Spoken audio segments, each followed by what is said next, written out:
इनेना ion business थाम लाम लिसिंग कुमुक ताले मैम जो पैसा तानबियो इसाना तानबजे इसागी कुछीने कुम्मई हरा अमा थोलदी याम जोलिदा लुपा लिसिंग हुंबुदा मरफु योनबे यावी चाकोबुदा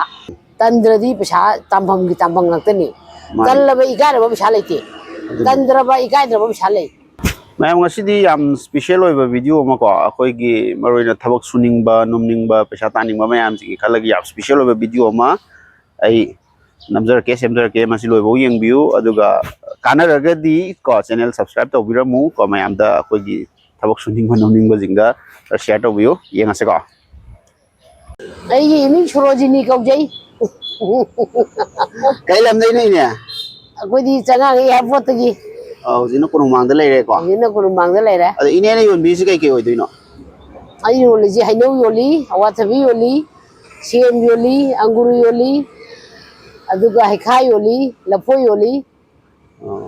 sigai yonjai ine adu kyam kuirage pochai yolak pase ai chahi manga taru mu phare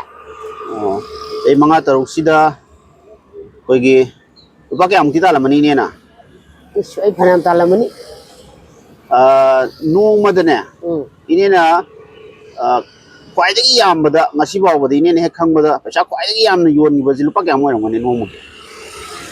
कुम्मई हरा अमा थोलदी याम जोलिदा लुपा लिसिंग हुंबुदा मरफु योनबे यावी चाकोबुदा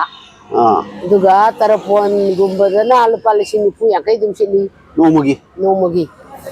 दुगा कुम्मई अचो चो थोदी पैसा याम सिलीदा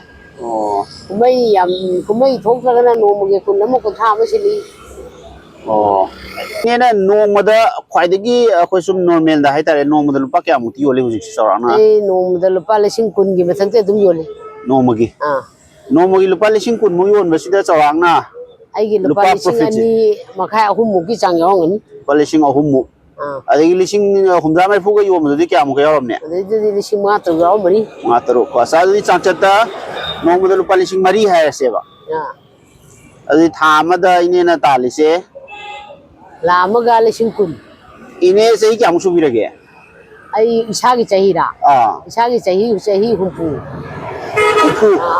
सही हुंपु सुरवे जिना नो थामदा लुपा लामगा लिसिंग कुन तालिनेबा हायोनबदा तुंजलगा अदो मामसु सगागी थबक तोइनी को मामदी हुजि थामदा सुम चौराना क्यामु का फंग मामना थामदा लुपा लिसिंग हुंपु अदो सगागी थबक तोरगा चही क्यामु ति सुरे मामना सगा थबक तोरपा वेदा चही निफु मु सुरे चही निफु मु सगागी थबक तोरे अदो हुजि थागी तोलो लिसिंग हुंपु मु पंगी इनेना अयोन बिजनेस थाम लाम लिसिंग कुमुक ताले तंखाय मिने नि हेन ताले अदो तंखाय दो असोय ngam यावरे खलोनि हुंजा मफुदि ताले थाम दो हुंजा मे फु याम जबदा अदो चमचता दुम लामु हाय तारे ने लाम दि ताले अदो इने सगागी थबक तौबगा हायोन मगज हायोन मने साथीद्रा साथी अदो तारगदि पैसा याम ताले अदो अखोगी नहाजिंग हाय तारे को सगागी थबक नत्रगदि तौरोय गायना सुम लेसन मगांगु जी ने के हायदिंग मदुदी अइना अंगम पैसा तानबा फै सरकार की पैसा दन पैसा नते नता आइगी खुसुम मंजु सेनी नता आइगी इसाना पांगन सुजब जुजु पैसा नेबा होय अद इसाना समै सुजब बि मची इमदा सुजरगा नोमगी लुपा यांखै मचा ममदी इसाना तनबु तंददी दुम थोइदना तंद्रदी पैसा तामफम की तामफम ngakतनी तल्लबा इगारबा पैसा लेते तंद्रबा इगाइद्रबा पैसा ले होय मफम ममदा मची मदा अदे इसागी थबक तो बायसी नोंग फादो लेप के सु यारे अदुने मिगी तो याव बायजी मी वाता तो नता माने सारा तो जबा ये ngasi सुर रोय तोगे दा हाजु तो थोक याइदना अदुदी मयाम थबक सुनिंगो कांगु दइने पाउजेल अमता पिबियु मयाम जो पैसा तानबियो इसाना तानबजे इसागी कुछीने मियोनगी पुरुनी सोलुनी मी वाता नता माने सिंगबंग अमदि मथा छाय इसाना सोरो बायजी मथा छादे होय अदुनी याम नोंगारे इने अदुनी को इने जिना हामदा लामगा लिसिंग कुन मुक्ता ले सुमगी हाइयो लगा हाय तारे अदो इने नतबा तो सगागी थबक तो बजिंग थामदा रुपा लिसिंग चही निफु मु थबक तौराबा सि थामदा लिसिंग हुंपु मु फंगे अदो इने जिना कोइगी थामदा लामगा रेन ताले है को इने चही हुंपु मु सुजले अदो तारती कोइ पांगन कल्लिबा को थबक सुनिंग मोमिंग मजिंगी दमकदी थबक सि थोदोंग वाते मैम तनबिगनु थबक सुबियु पैसा तानबियु अकोई ꯑꯩꯈꯣꯏꯒꯤ ꯁꯦꯟꯃꯤꯠꯂꯣꯟꯒꯤ ꯑꯅꯧꯕ ꯏꯍꯧ ꯑꯃ ꯁꯥꯒꯠꯄ ꯍꯥꯏꯁꯤꯗ ꯅꯍꯥꯒꯤ ꯌꯥꯝ ꯆꯥꯎꯕ ꯊꯧꯗꯥꯡ ꯂꯩ ꯅꯈꯣꯏ ꯇꯜꯂꯣꯏꯁꯤ ꯏꯅꯦꯗꯧꯅ ꯑꯩꯈꯣꯏ ꯊꯕꯛ ꯀꯟꯅ ꯁꯨꯁꯤ